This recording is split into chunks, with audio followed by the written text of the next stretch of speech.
चलिए गुणनखंडों की संख्या निकालना सीखते हैं, नंबर ऑफ़ फैक्टर्स निकालना सीखते हैं।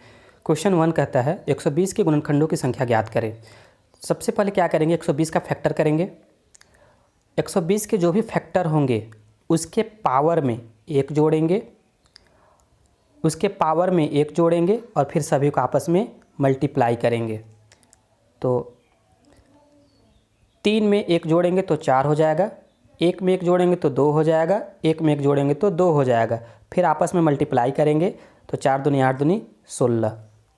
सबको समझ में आ गया होगा। सभी के पावर में एक जोड़ेंगे और फिर सबको आपस में मल्टीप्लाई कर देंगे। नेक्स्ट क्वेश्चन है 720 के गुणनखंडों की संख्या ज्ञात करें। 720 का सबसे पहले फैक्टर करेंगे, जो भी फैक्टर होगा उसके पावर में एक जोड़ेंगे और फिर सबको आपस में मल्टीप्लाई करेंगे।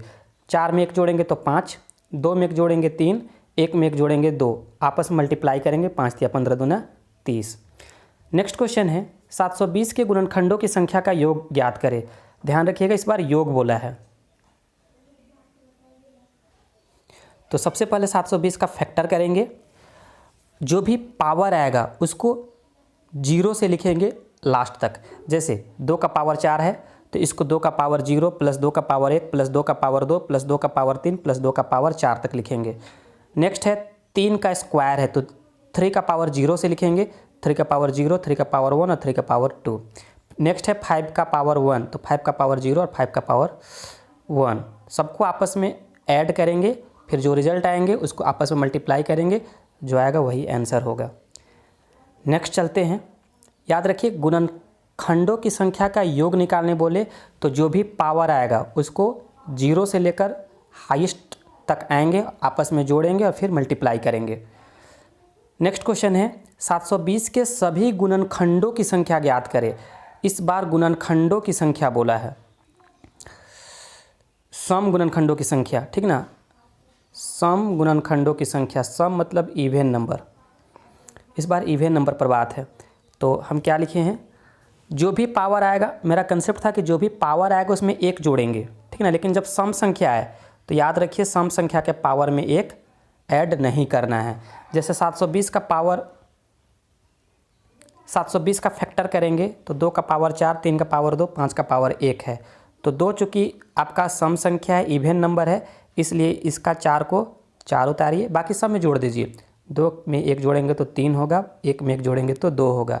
सबको मल्टीप्लाई कीजिएगा, आपस में जो रिजल्ट आएगा वही आंसर होगा। नेक्स्ट क्वेश्चन चलते हैं।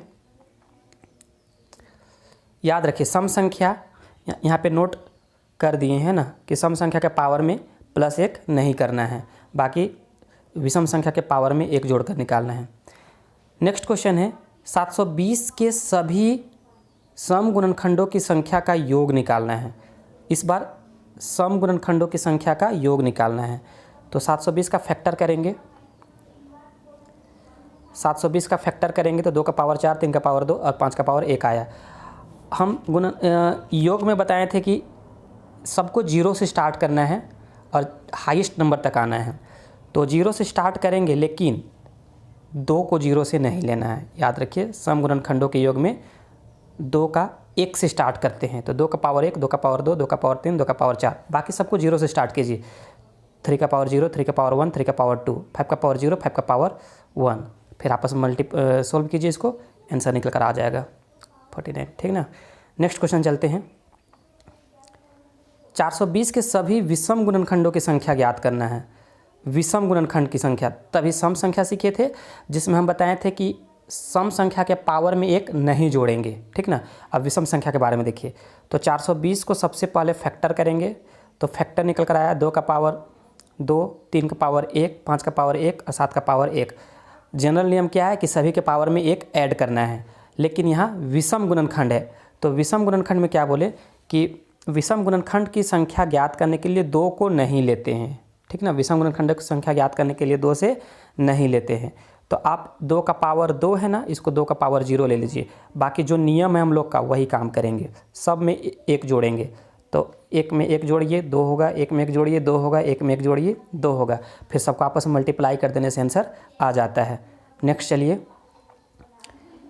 420 के सभी विषम गुणनखंडों की संख्या का योग ज्ञात करें। इस बार विषम गुणनखंडों की संख्या का योग पूछा है, तो फिर से 420 का फैक्टर करेंगे। 420 का फैक्टर करेंगे तो निकल कर आया 2 का पावर 2, 3 का पावर 1, 5 का पावर 1 और 7 का पावर 0।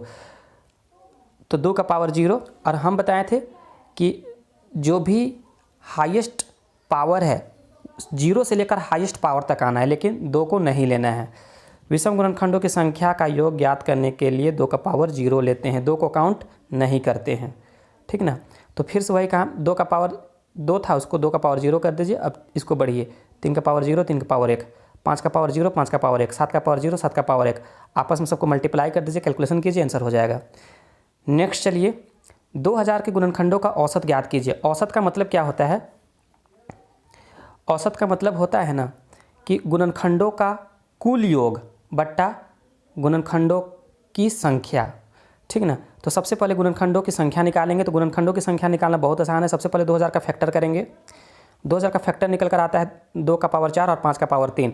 तो फैक्टर में 1 जोड़ देंगे, तो 4 में 1 जोड़ेंगे तो 5 और 3 में 1 जोड़ेंगे तो 4, दोनों को मल्टीप्लाई करेंगे तो फैक्टर निकल कर आ गया। फैक्टर निकल कर आ गया मेरा 20, ठीक ना। नंबर ऑफ फैक्टर है 20। नेक्स्ट है इसका योग निकालेंगे। तो 2 का पावर 4 है और 5 का पावर 3 है, इसको 0 से लेकर पूरा लास्ट तक जाएंगे। 2 का पावर 0, 2 का पावर 1, 2 का पावर 2, 2 का पावर 3, 2 का पावर 4 और 5 में चलेंगे। 5 का पावर 0, 5 का पावर 1, 5 का पावर 2, 5 का पावर 3, 3 तक ही जाएंगे। आपस में कैलकुलेशन करेंगे तो 24 18, 24 18 को ये 20 से डिवाइड कर दीजिए, जो आएगा वही आंसर, ठीक ना, 241.8, या जो भी कैलकुलेशन होता है देख लीजिएगा, है ना। नेक्स्ट क्वेश्चन चलते हैं। 2 का पावर 4 इंटू 3 का पावर 2 इंटू 5 का पावर 5 के ऐसे गुणनखंड ज्ञात कीजिए जो 12 से विभाज्य न हो। ऐसा संख्या मालूम करना है, ऐसा गुणनखंड मालूम करना है जो 12 से भाग न लगे, है ना। तो चलिए सबसे पहले हम लोग क्या निकालेंगे? गुणनखंडों की संख्या निकालेंगे। तो गुणनखंडों की संख्या निकालने के लिए सभी के पावर में 1 जोड़ देते हैं, ठीक ना। तो 4 में 1 जोड़ेंगे तो 5, 2 में 1 जोड़ेंगे तो 3 और 5 में 1 जोड़ेंगे तो 6, सबको जोड़ देंगे तो गुणनखंडों की संख्या 90 निकल गया। अब हमको बोला है 12 से भाग न लगे, तो अब सबसे पहले निकालेंगे कि 12 से कितना फैक्टर है जो लगता है।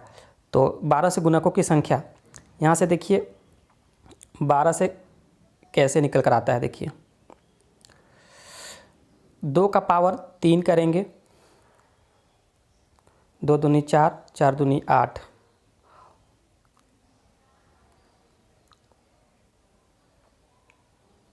यहाँ पे 2 का स्क्वायर होगा ना, 2 का पावर 2 और फिर 3, तो 2 दूनी 4 या 12, तो 12 ले लिए। बाकी यहाँ 2 का पावर 4 था, तो 2 का पावर 2 बाहर लिए तो 2 का पावर 2 बचेगा। 3 यहाँ ए को लिए, यहाँ 2 को था तो ए को बचेगा, और 5 का पावर 5 था तो पूरा 5 का पावर 5 लिए।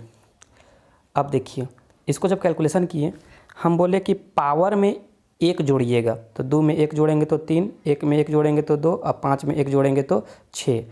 तो 12 और 36 को मल्टीप्लाई नहीं करना हम लोग को, तो फैक्टर निकालना है।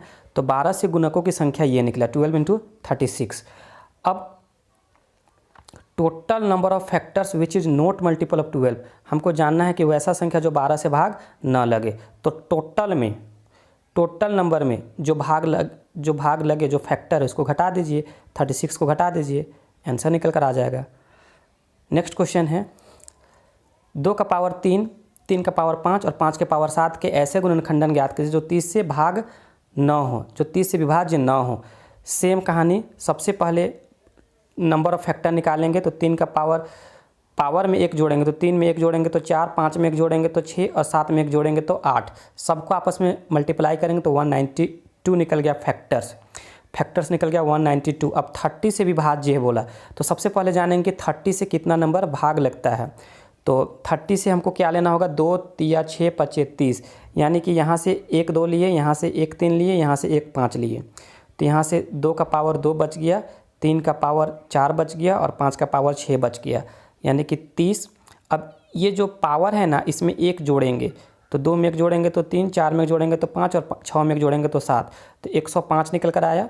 अब हमको 30 से भाग नहीं लगे बोला है, तो 192 में 105 लेस कर देंगे, 192 में 105 लेस कर देंगे, तो जो आंसर निकल कर आएगा वही होगा। जो रिजल्ट निकल कर आएगा वही आंसर होगा।